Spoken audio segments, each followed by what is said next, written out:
Hello! Welcome to my channel, Another Bibliophile Reads. My name is Greg, and today I'm doing a tag for the end of Horror Mayhem. Yes, this tag probably should have been done towards the beginning of the month, but I was only tagged last week by MJ at Reading This Life. She has resurrected a tag originally created by Alex at the BookTube, a tag done 4 years ago. And she tagged all my buddies at the Horror Mayhem. So I will have to think of someone at the very end who may want to do this tag. Anyway, there are 13 prompts. Number 1, how and when did you get into horror? Well, when I was a young child in 6th grade, I discovered some paperbacks by H.P. Lovecraft in my basement.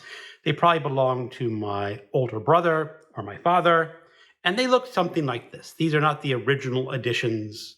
These are these great Ballantine paperbacks that had these creepy heads that were bleeding and dripping or blowing smoke. They were all fantastic. And this is how I originally discovered H.P. Lovecraft. And I was originally attracted to the covers, and I started with The Tomb and Other Stories.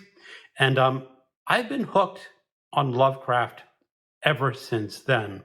To be honest, he was a little too complicated for my 6th grade mind, but I muddled through and started to grow really appreciative of his stories.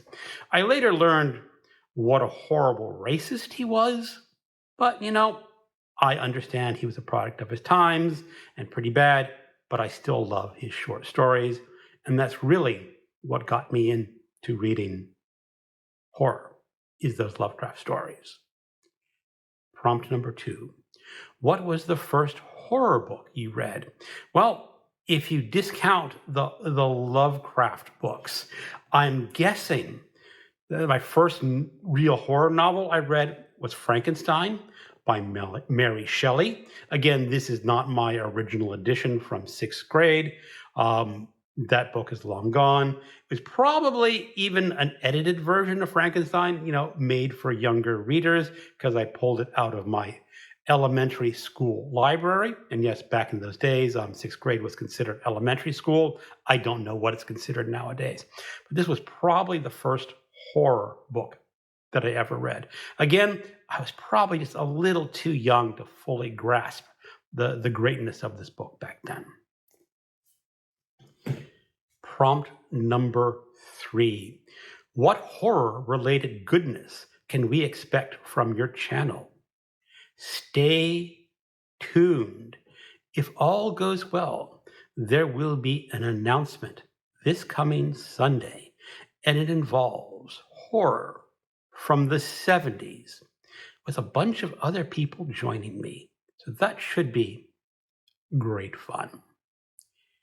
Prompt number 4.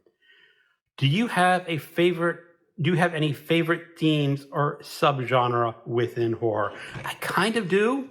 I kind of collect killer animal books. And this is The Rats by James Herbert, written in the 70s. This is really one of the first of the trashy killer animal novels. And I think it's really fantastic, even though it's a heap of garbage too. A book can be great and be garbage at the same time. Cue Garbogust coming up in a few months. And so I love the killer animals. I have a lot of the paperbacks. I'm still looking for more. I do prefer these old vintage editions rather than the reprints because, when you get the old ones, you get cigarette ads. Even though I don't smoke, it's just great to see an old cigarette ad in the killer animal books. So generally speaking, killer animal books are generally pretty bad. The Rats is really good. The Slugs is pretty good. I like The Nest by Douglas Gregory. I thought that was pretty good, although some people think it's a little weak. But anyway, if you get to most of these killer animal books, like when you get the Slime by Haskins or something, the killer jellyfish, they're just garbage. Not even good garbage. This is good garbage. Some of them are bad garbage. But anyway, I love the killer animal genre. Number 5. Name an underrated horror novel or author. I am going to recommend The Descent by Jeff Long. I believe it was published in the 90s. There could be some debate whether this is just a thriller novel or a horror novel. I think it's on the cusp of those two. But anyway, they give you a general idea of what the book is like. Imagine, why is hell described in the Bible the way that it is? How did this myth of hell get started? It's just, someone back then had this idea of what hell should be. And a lot of people think, well, it's just a story that people made up. Well, in The Descent, it turns out that hell does exist, sort of. There are a bunch of beings living beneath the ground in a vast cave system.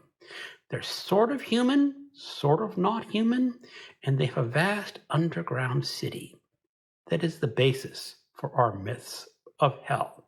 Now, they've known about humanity for a long time, but humanity really hasn't known about them very well, other than as just mythological places and mythological beings, because these creatures that live underground, maybe they're the basis for the devil as well.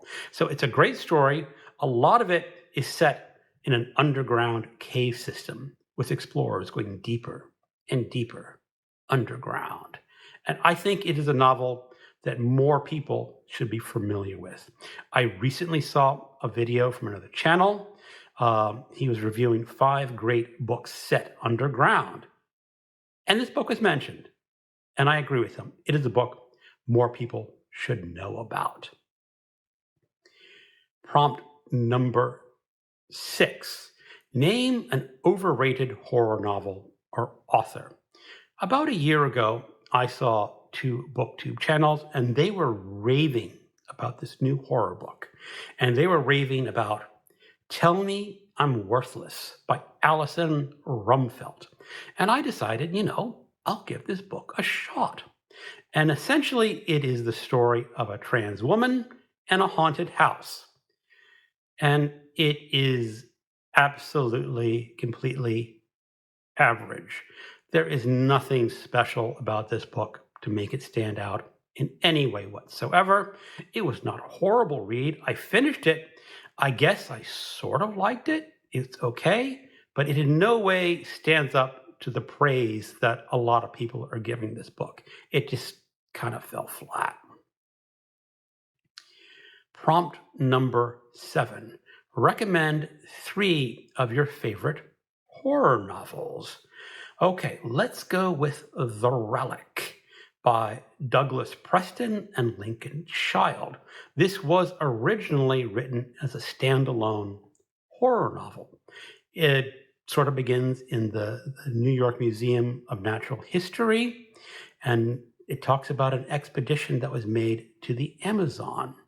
And they had found some things in the Amazon. They'd found an old statue of some sort of hideous beast. Unfortunately, the only thing that survives from this expedition is this relic.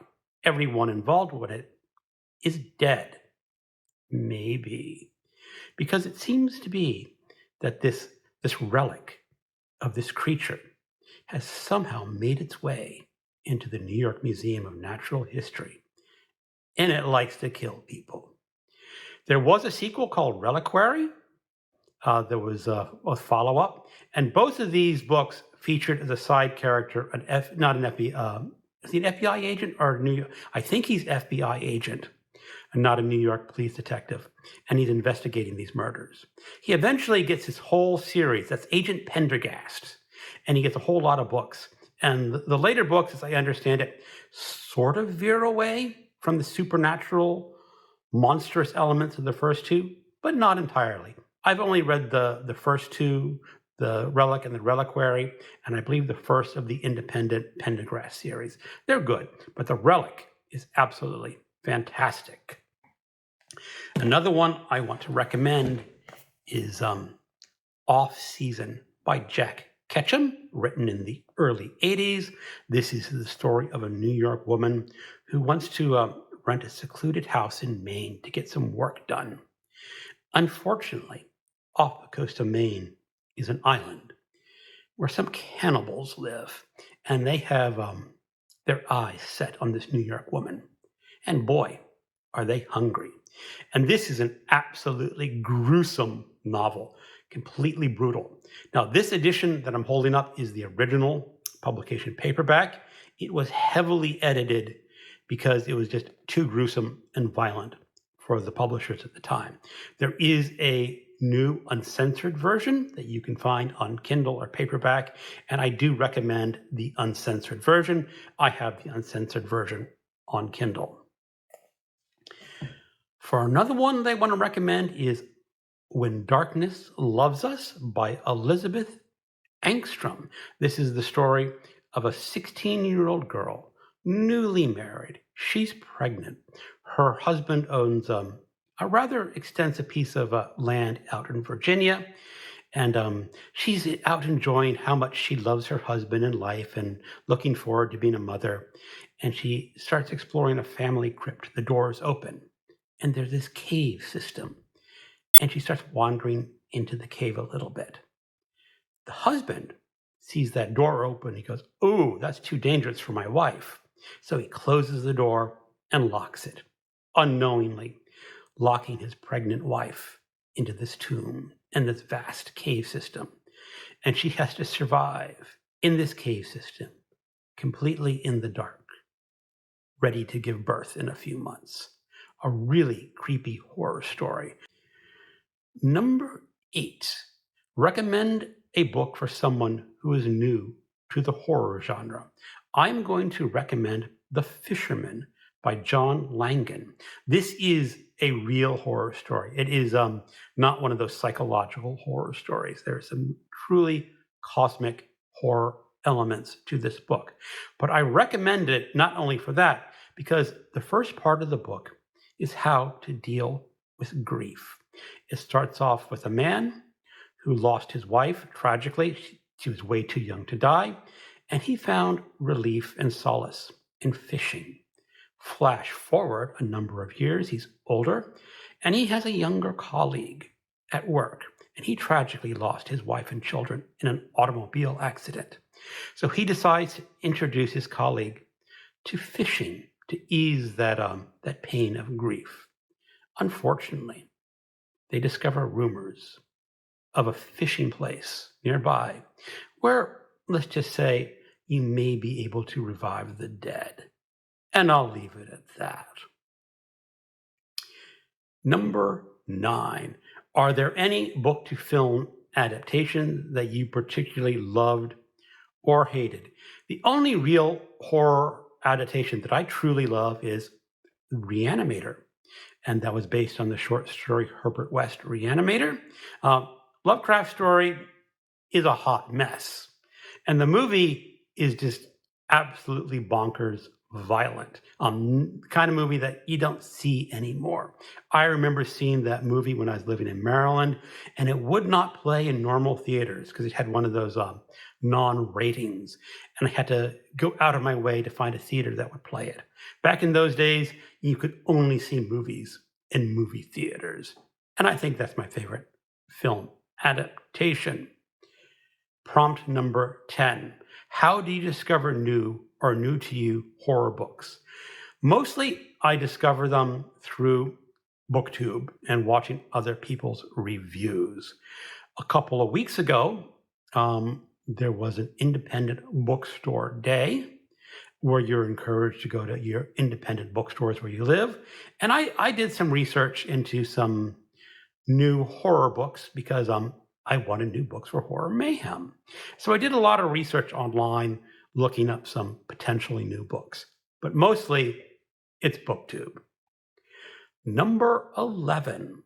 What is the last horror book that you bought?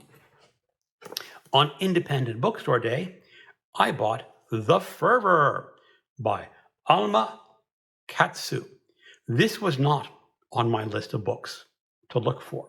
When I got to my independent bookstores, let's just say their horror section was a little slim.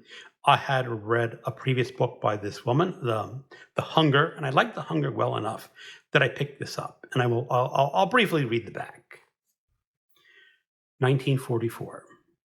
As World War II rages on, a mysterious deadly fever spreads across America, transforming people into monstrous aggressors, each provoked into fits of unthinkable barbarity. It's a contagion that, according to Mieko Briggs, might have dark, otherworldly underpinnings. So I picked this up simply to support my independent bookstores, and since there were no other horror books available. I gotta read this either for the end of Horror Mayhem, which really is not gonna happen, or maybe next month. Number 12, what horror book is at the top of your wish list? Well, from this list of books that I gathered from looking at the best horror books for Independent Bookstore Day, I found a couple of books that I was searching for. As I said, I didn't find them, but the one that I think interests me the most is Revelator by Daryl Gregory. I have not seen a copy of this book anywhere, so I'll just read the description that I have from online. One of the Washington Post's best books of the year, the dark, gripping tale of a 30s family in the remote hills of the Smoky Mountains. Their secret religion, the daughter who turns their back on their mysterious God on their mysterious God. You know, secret religions and mysterious gods is also a weakness for me. So that is another reason I want to read this book. Prompt 13, tag some people. Everyone I know has probably been tagged. I'm going to tag a booktuber who sort of likes horror, maybe not. Don't feel obligated to do this tag, but that is Jim at Books for Reading and Stuff. Thank you for watching, and keep on reading.